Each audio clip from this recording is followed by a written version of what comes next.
بسم الله الرحمن الرحيم يعتذرون إليكم إذا رجعتم إليهم ثم لا تعتذروا لن لكم قد نبأنا الله من أخباركم وسيرى الله عملكم ورسوله ثم تردون إلى عالم الغيب والشهادة فينبئكم بما كنتم تعملون سيحلفون بالله لكم لتنقلبوا إليهم لتعرضوا عنهم فأعرضوا عنهم إنهم رجس ومأواهم جهنم جزاء بما كانوا يكسبون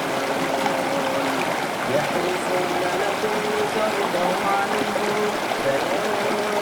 ترضوا عنهم فإن الله لا يرضى عن القوم الفاسقين الأعراب أشد كفرا ونفاقا وأجدر أن لا يعلموا حدود ما أنزل الله على رسوله والله عليم حكيم ومن الأعراب من يتخذ ما ينفق مغرما ويتربص بكم الدوائر عليهم دائرة السوء والله سميع عليم ومن الأعراب من يؤمن بالله واليوم الآخر ويتخذ ما ينفق قربات عند الله وصلوات الرسول ألا إنها قربة لهم سيدخلهم الله في رحمته إن الله غفور رحيم والسابقون الأولون من المهاجرين والأنصار والذين اتبعوهم بإحسان رضي الله عنهم ورضوا عنه وأعد لهم جنات تجري تحتها الأنهار خالدين فيها أبدا ذلك الفوز العظيم وممن حولكم من الأعراب منافقون ومن أهل المدينة مردوا على النفاق لا تعلمون نحن نعلمهم سنعذبهم مرتين ثم يردون إلى عذاب عظيم وآخرون اعترفوا بذنوبهم خلقوا عملا صالحا وآخر سيئا عسى الله أن يتوب عليهم إن الله غفور رحيم خذ من أموالهم صدقة تطهرهم وتزكيهم بها وصل عليهم إن صلاتك سكن لهم والله سميع عليم ألم يعلموا أن الله هو يقبل التوبة عن عباده ويأخذ الصدقات وأن الله هو التواب الرحيم وسيعلمون فسيرى الله عملكم ورسوله والمؤمنون وستردون إلى عالم الغيب والشهادة فينبئكم بما كنتم تعملون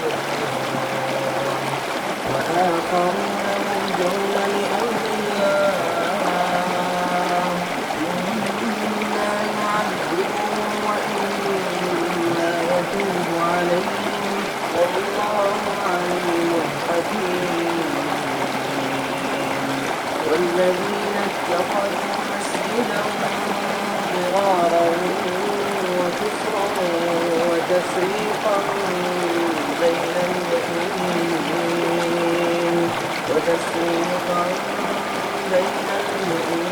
وإرصادا لمن حارب الله ورسوله من قبل وليحلفن إن أردنا إلا الحسنى والله يشهد إنهم لكاذبون. لا تقم فيه أبدا لمسجد أسس على التقوى من أول يوم أحق أن تقوم فيه رجال يحبون أن يتطهروا والله يحب المطهرين. أفمن أسس بنيانه على تقوى من الله ورضوان خير أمن أسس بنيانه على شفا جرف النار فالنار به في نار جهنم والله لا يهدي القوم الظالمين. لا يزال بنيانهم الذي بنوا ريبة في قلوبهم إلا أن تقطع قلوبهم والله عليم حكيم. إن الله اشترى من المؤمنين أنفسهم وأموالهم بأن لهم الجنة يقاتلون في سبيل الله فيقتلون ويقتلون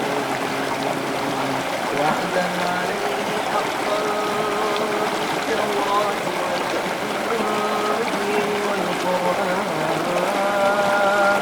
ومن أوفى بعهده من الله فاستبشروا ببيعكم الذي بايعتم به وذلك هو الفوز العظيم. التائبون العابدون الحامدون السائحون الراكعون الساجدون الآمرون بالمعروف والناهون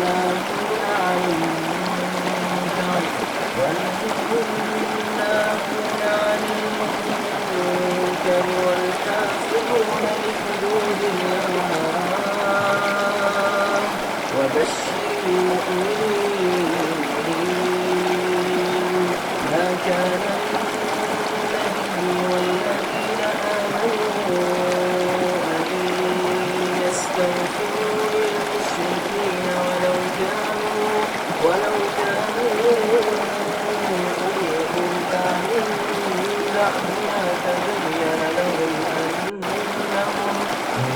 من بعد ما تبين لهم أنهم أصحاب الجحيم. وما كان استغفار إبراهيم لأبيه إلا عن موعدة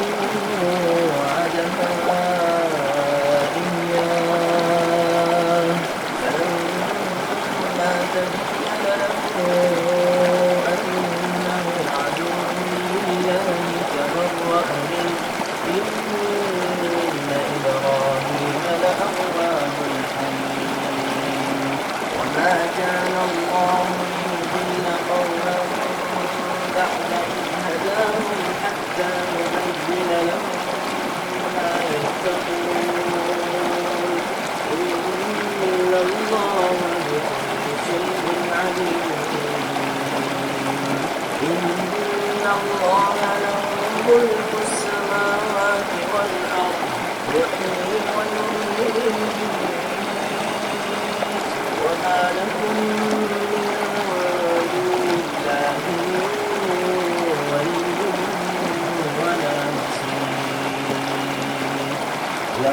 تاب الله على النبي والمهاجرين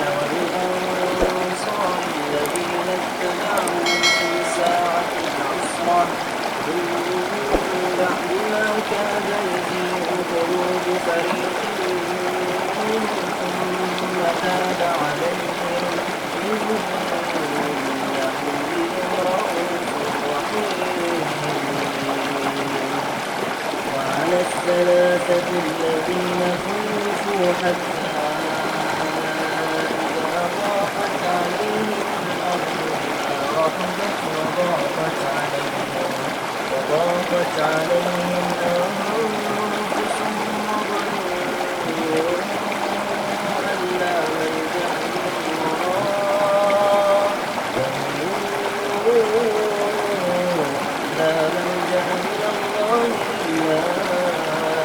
إليه ثم تاب عليهم ليتوبوا إن الله هو التواب الرحيم.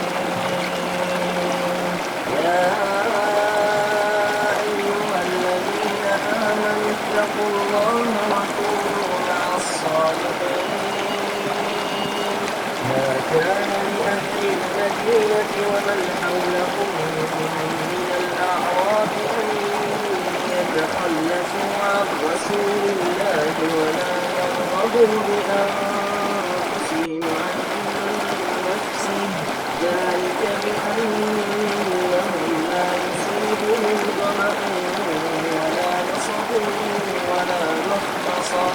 ولا مخمصة في سبيل الله ولا يطؤون موطئا يغيظ الكفار ولا ينالون من عدو نيلا إلا كتب لهم به عمل صالح إن الله لا يضيع أجر المحسنين. ولا ينفقون نفقة صغيرة ولا كبيرة ولا يقطعون واديا إلا كتب لهم ليجزيهم الله أحسن ما كانوا يعملون. وما كان المؤمنون لينفروا كافة فلولا نفر من كل فرقة منهم طائفة ليتفقهوا في الدين ولينذروا قومهم إذا رجعوا إليهم لعلهم يحذرون. يا أيها الذين آمنوا قاتلوا الذين يلونكم من الكفار وليجدوا فيكم غلظة واعلموا أن الله مع المتقين. وإذا ما أنزلت سورة فمنهم من يقول أيكم زادته هذه إيمانا فأما الذين آمنوا فزادتهم إيمانا وهم يستبشرون. وأما الذين في قلوبهم مرض فزادتهم رجسا إلى رجسهم وماتوا وهم كافرون. أولا يرون أنهم يفتنون في كل عام مرة أو مرتين ثم لا يتوبون ولا هم يذكرون. وإذا ما أنزلت سورة نظر بعضهم إلى بعض هل يراكم من أحد ثم انصرفوا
بل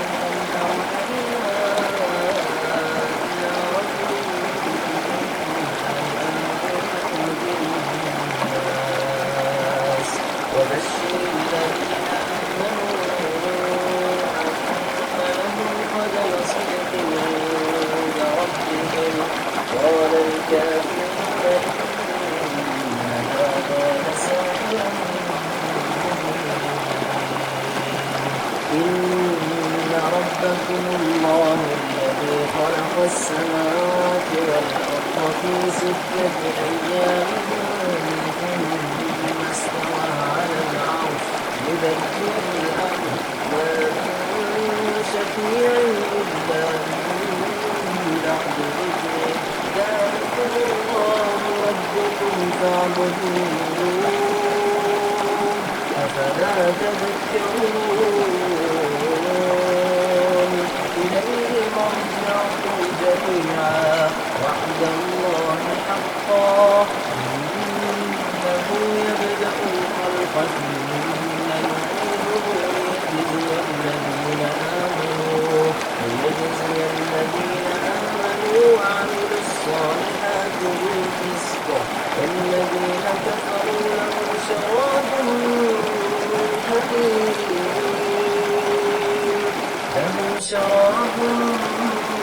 حميم وعذاب أليم بما كانوا يكفرون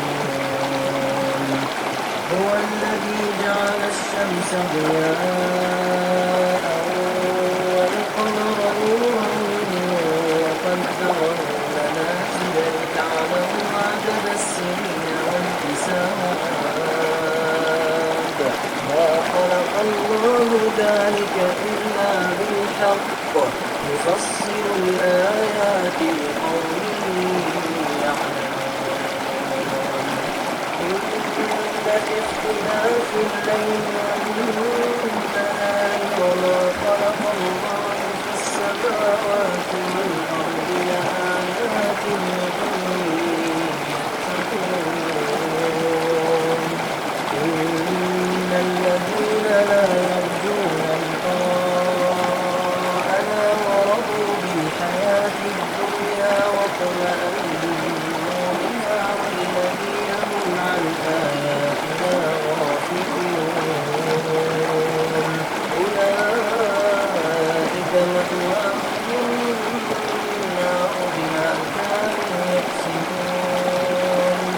إن الذين آمنوا وعملوا الصالحات يهديهم ربهم بإيمانهم تجري من تحتهم الأنهار في جنات النعيم دعواهم فيها سبحانك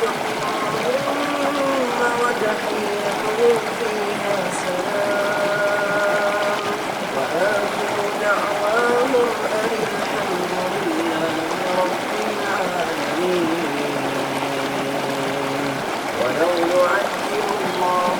للناس الشر استعجالهم بالخير يقضي إليهم أجلهم فنذر الذين لا يرجون لقاءنا في طغيانهم يعملون وإذا مس الإنسان الضر دعانا لجنبه أو قاعدا أو قائما فلما كشفنا عنه ضره مر كأن لم يدعنا إلى ضر مسه كذلك زين للمسرفين ما كانوا ولقد أهلكنا القرون من قبلكم لما ظلموا وجاءتهم رسلهم بالبينات وما كانوا ليؤمنوا كذلك نجزي القوم المجرمين ثم جعلناكم خلائف في الأرض من بعدهم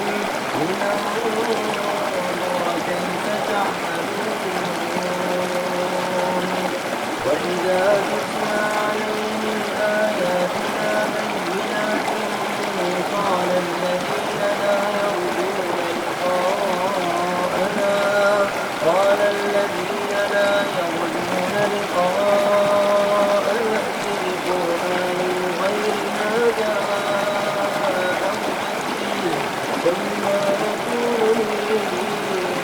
أن أبدله من تلقاء نفسي إن أتبع إلا ما يوحى إلي إني أخاف إن عصيت ربي عذاب يوم عظيم قل لو شاء الله ما تلوته عليكم ولا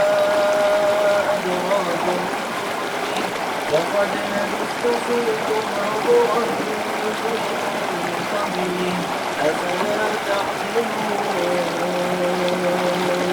فمن أظلم ممن افترى على الله كذبا أو كذب بآياته إنه لا يفلح المجرمون ويعبدون من دون الله ما لا يضرهم ولا ينفعهم ويقولون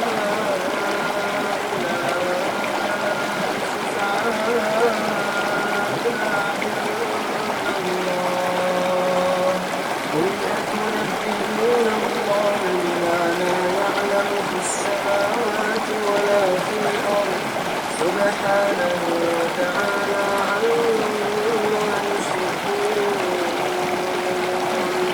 وما كان الناس إلا أمة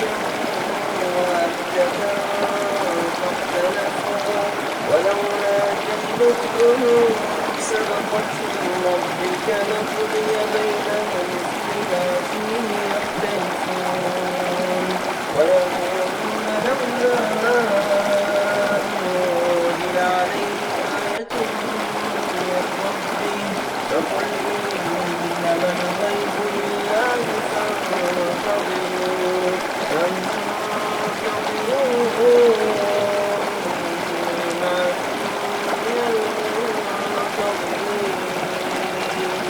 وإذا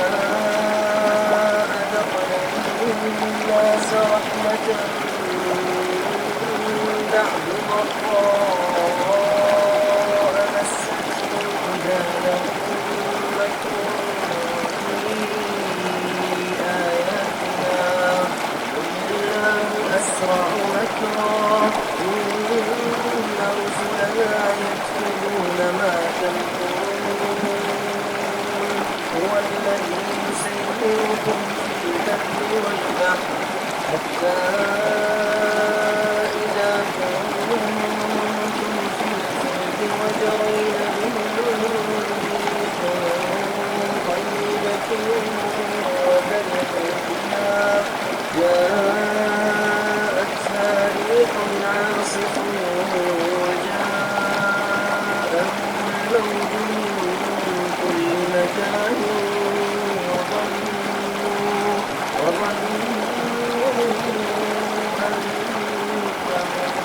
بهم دعوا الله مخلصين له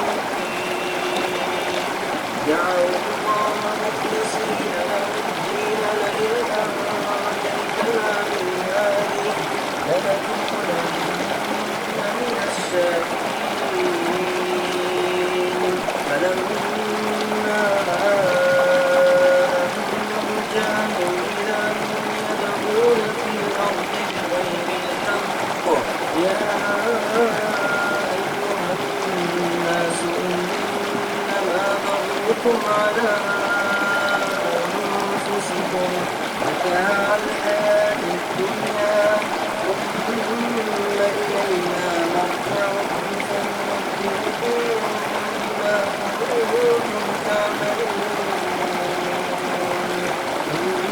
إنما مثل الحياة الدنيا كماء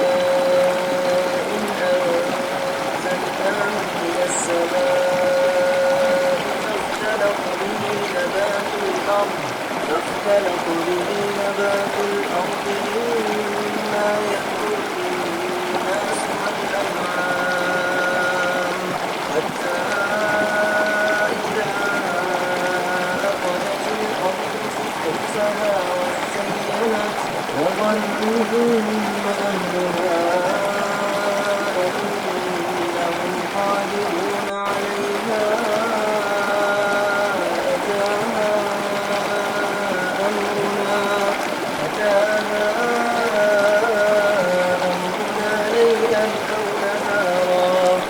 فجعلناها حصيدا كأن لم تغن بالأمس كذلك نفصل الآيات لقوم يتفكرون الله يدعو إلى دار السلام ويهدي من يشاء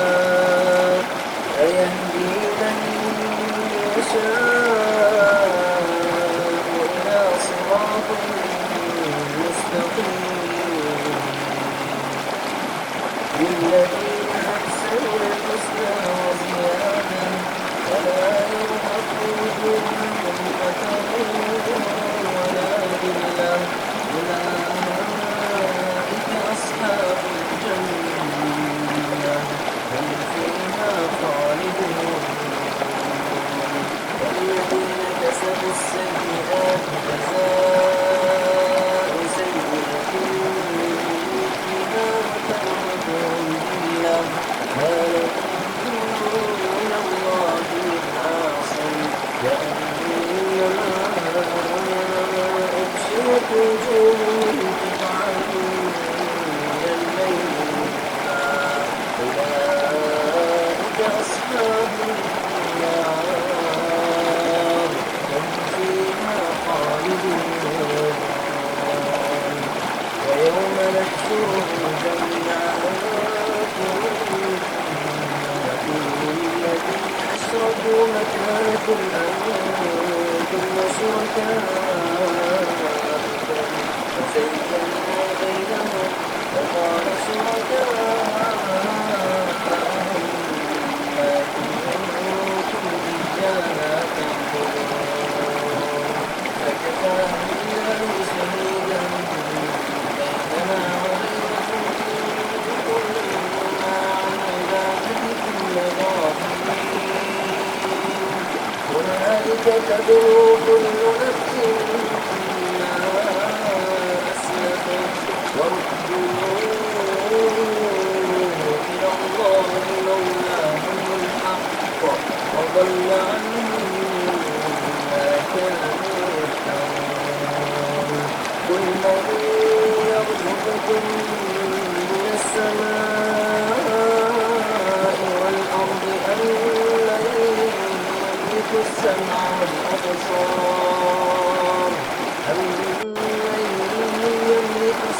والأبصار ومن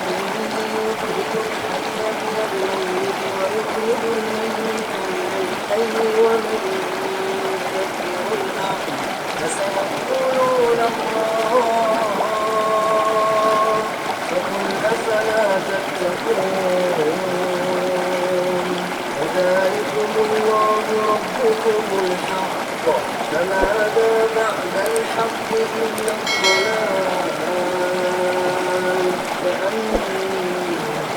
تصرفون كذلك حقت كلمة ربك على الذين فسقوا أنهم لا يؤمنون قل هل شركائكم من يبدأ الخلق ثم يعيده قل الله يبدأ الخلق ثم يعيده فأنا تؤفكون قل هل من شركائكم من يهدي إلى الحق الحق أفمن يهدي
فأتوا بسورة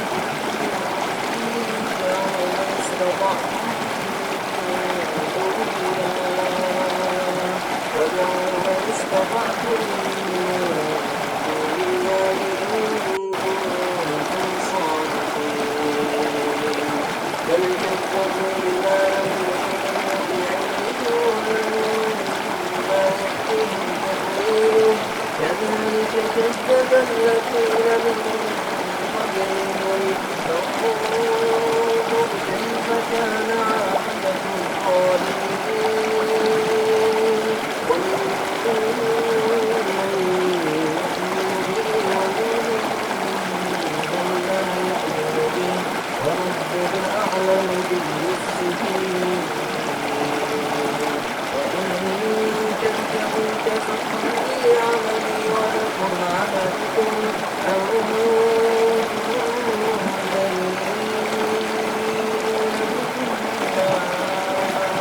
أعلم وآتني مما تحملون إنني يستمع أفأنت تسمع الصم ولو كانوا لا يعقلون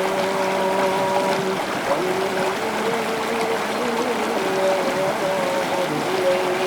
إليك أفأنت تهدي العمي ولو كانوا لا يبصرون إن الله لا يظلم الناس شيئا ولكن الناس أنفسهم يظلمون ويوم يحشرهم كأن لم يكن إلا ساعة من النهار يتعارفون بينهم قد خسر الذين كذبوا بلقاء الله وما كانوا وإنا نرينك بعض الذي نعدهم أو نتوفينك فإلينا مرجعهم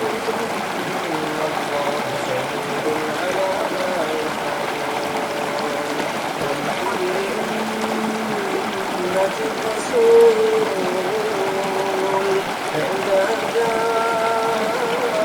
رسولهم قضي بينهم بالقسط ويقولون متى هذا الوعد إن كنتم صادقين قل لا أملك لنفسي ضرا ولا نفعا إلا ما شاء الله لكل أمة إذا جاء أجلهم فلا يستأخرون ساعة ولا يستقدمون إن قربت أتاكم عذاب ماذا يستعجل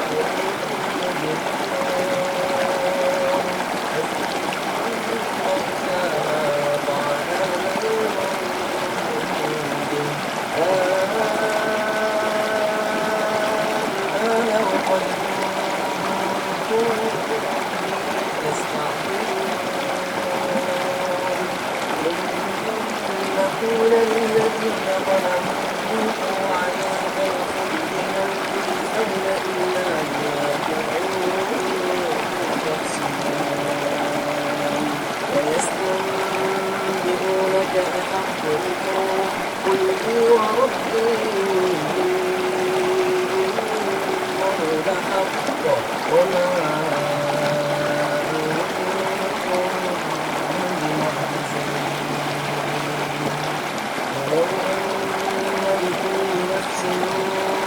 ظلمت ما في الأرض واختلت به وأسروا الندامة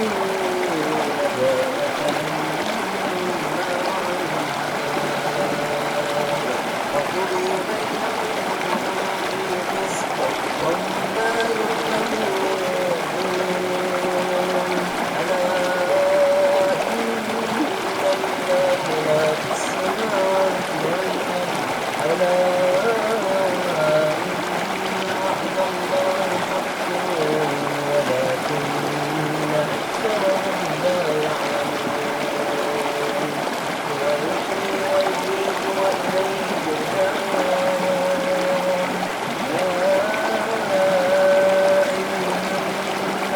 قد جاءتكم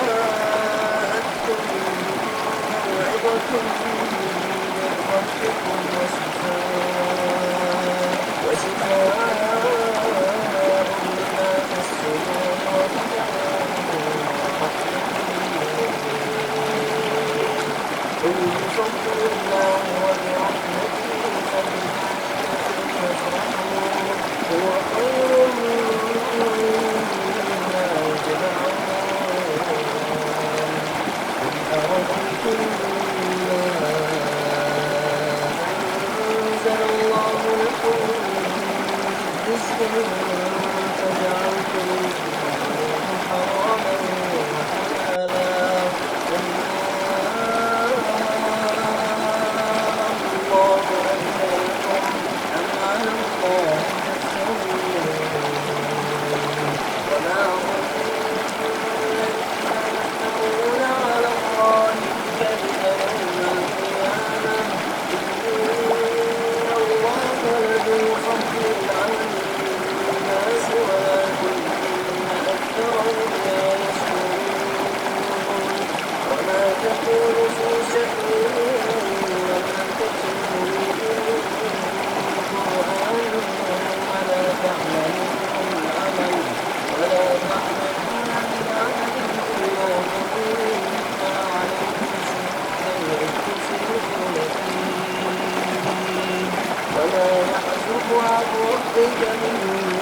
مثقال ذرة في الأرض ولا في السماء ولا أصغر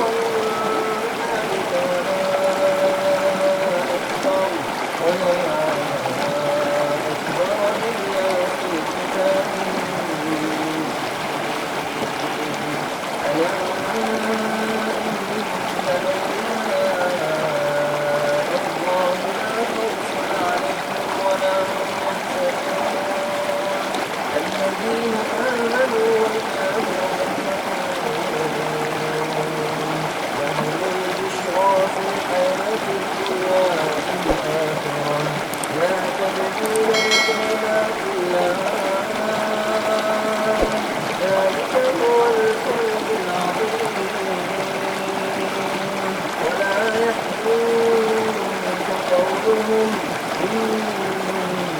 العزة لله جميعا هو السميع العليم ألا إن لله ما في السماوات وما في الأرض ولا يتبع الذين يدعون من الله شركاء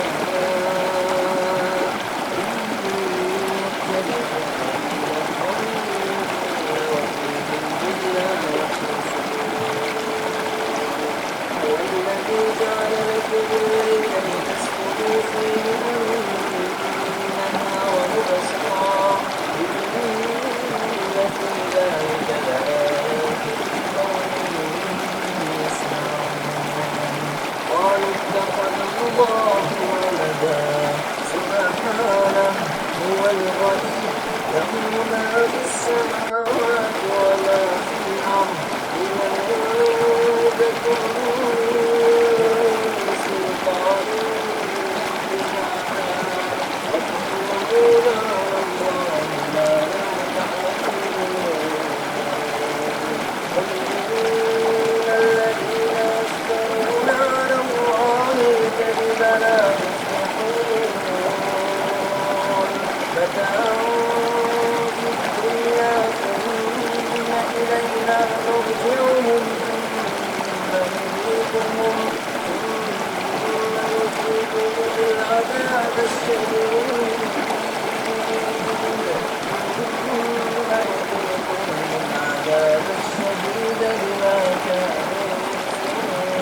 اهتدى على قلوب المعتدين ثم بعثنا من بعدهم موسى وهارون إلى فرعون وملئه بآياتنا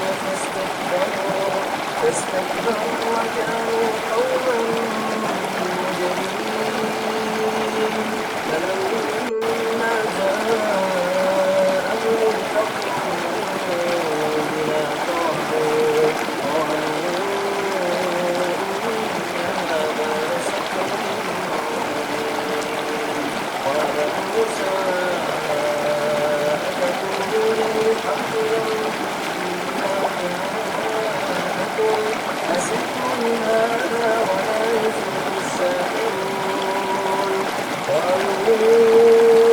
أجئتنا لتلفتنا عما وجدنا عليه آباءنا فكان لكم أن تجريا في الأرض ونحن لكم عابدين وقال فرعون ائتوني بكل ساحر عليم فلما جاء السحرة قال لهم موسى ألقوا ما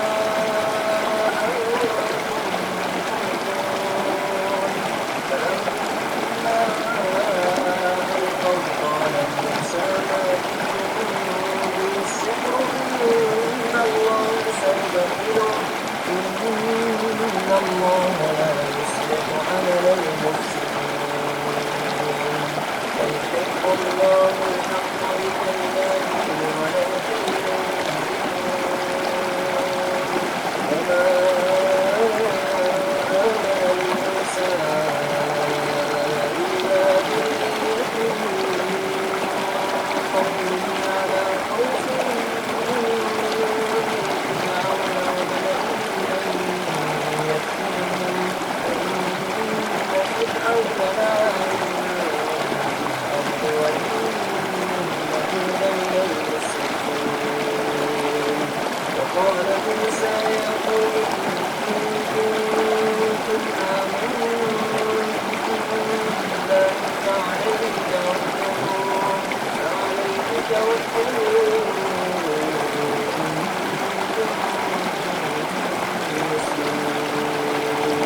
فقالوا علي أن توكلنا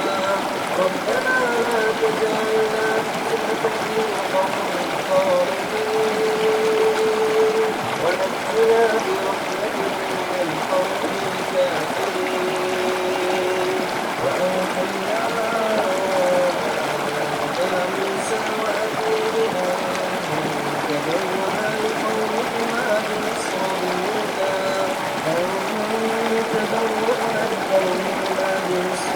وجعلوا بيوتكم قبلة وأقيموا الصلاة وبشر المؤمنين وقال موسى ربنا إنك آتيت فرعون وملأه زينة وأموالا في الحياة الدنيا ربنا ليضلوا عن سبيلك ربنا اطمس على أموالهم واشدد على قلوبهم فلا يؤمنوا حتى يروا العذاب الأليم قال قد أجيبت دعوتكما فاستقيما ولا تتبعان سبيل الذين لا يعلمون وجاوزنا ببني إسرائيل البحر فأتبعهم فرعون وجنوده بغيا وعدوا حتى أدركه الغرق قال آمنت أنه لا إله إلا الذي آمنت به بنو إسرائيل وأنا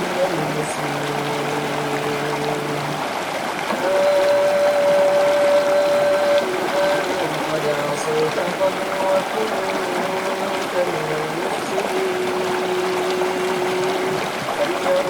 ننجيك ببدنك لتكون لمن خلفك آية وإن كثيرا من الناس عن آياتنا لغافلون ولقد بوأنا بني إسرائيل مبوأ صدق ورزقناهم من الطيبات فما اختلفوا حتى جاءهم العلم إن ربك يقضي بينهم يوم القيامة فيما كانوا فيه يختلفون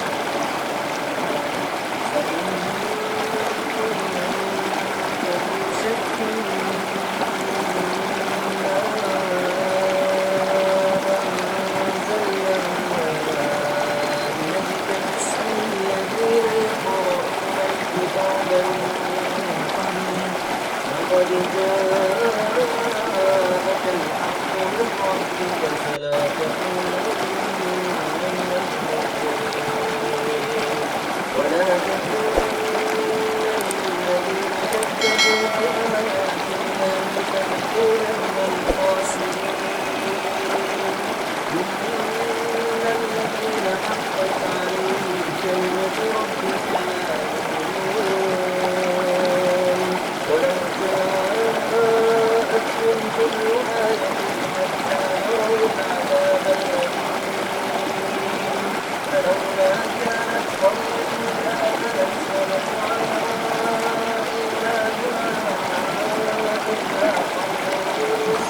إلا قوم يونس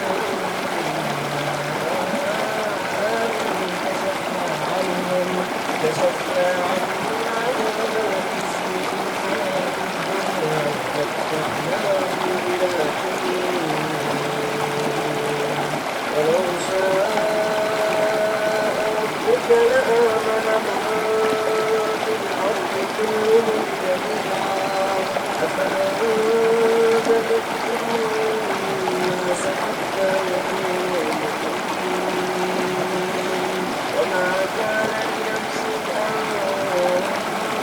إلا بإذن الله ويجعل الرجس على الذين لا يعلمون قل انظروا ماذا في السماوات والأرض وما تغني الآيات والنذر عن قوم لا يؤمنون أفمن ينتظرون إلا مثل أيام الذين خلوا من قبلهم قل فانتظروا إنا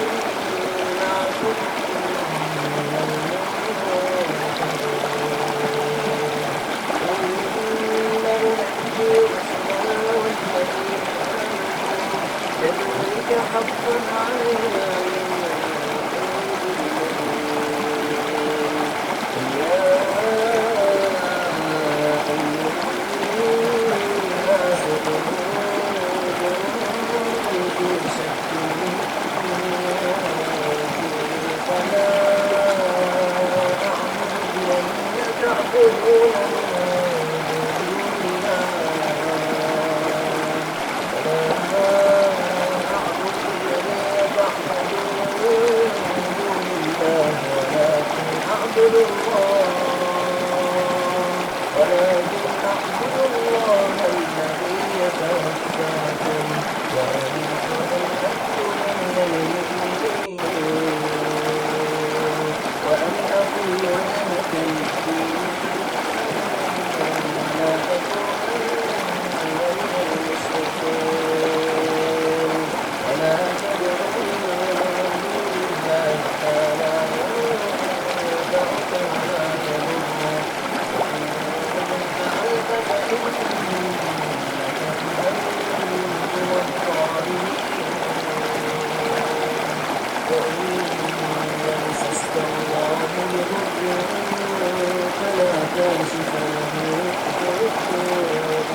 خير الحاكمين.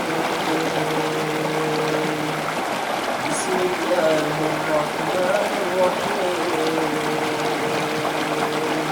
ألف لام را.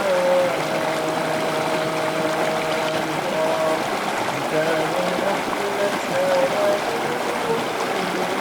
وفصلت من لدن حكيم خبير. ألا تعبدوا